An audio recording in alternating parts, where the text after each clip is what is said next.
Warum einen teuren Sarg kaufen, wenn wir Verstorbene auch einfach kompostieren können? Zumindest in den USA. Das Startup Return Home bietet dort sogenannte Reerdigungen an. In einem Kokon wird der tote Mensch auf Grünschnitt und Stroh gebettet und durch natürliche Prozesse innerhalb von mindestens 40 Tagen zersetzt.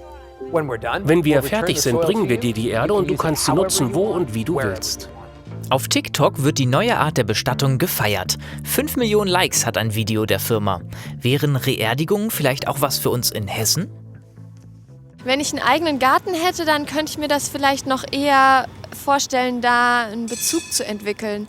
Aber jetzt in meine Blumentöpfe auf dem Balkon würde ich es vielleicht nicht machen. Vielleicht ist es emotional besser für die Leute, das dann zu machen, anstatt einfach zu wissen, okay, die sind jetzt irgendwo in so einem Holzding unter der Erde, werden aufgefressen von irgendwelchen Tieren. Also ich finde das eigentlich schon positiv, hört sich gut an für mich. Aber natürlich mit dem Segen auch dabei. Ne? Also da muss dann auch schon natürlich ein Pfarrer, jemand von der Kirche dabei sein, um das dann auch wirklich abzusegnen. Hat der Mensch wenigstens auch noch nach seinem Leben noch einen Sinn so und liegt nicht einfach nur dumm in einem Sarg rum. Und wenn man einen Baum aus jemandem pflanzen möchte, den man lieb hat, ist doch wunderbar. In Hessen sind Reerdigungen verboten. Und das soll auch so bleiben, schreibt uns das hessische Innenministerium. Man habe erst vergangenes Jahr darüber diskutiert.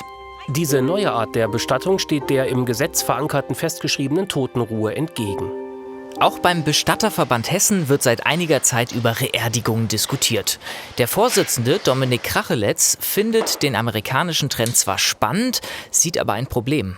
Die Schwierigkeit ist, dass, wenn es einen Kokon gibt, dass dieser ungefähr 40 Tage benötigt wird, um einen Verstorbenen zu transformieren.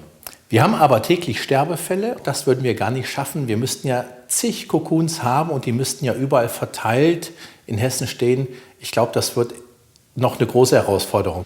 Schleswig-Holstein ist da schon ein bisschen weiter. Als einziges Bundesland sind hier seit einem Jahr Reerdigungen möglich. Das soll Ressourcen sparen, vor allem Gas. Denn im Gegensatz zur Einäscherung wird bei einer Reerdigung kaum Energie verbraucht. Mikroorganismen sind in erster Linie in unserem Körper drin, im Magen und im Darm. Die helfen uns, während wir leben, unsere Nahrung zu verstoffwechseln. Und nach unserem Tod helfen sie der Natur, den Körper zu verstoffwechseln und eben in Erde zu verwandeln.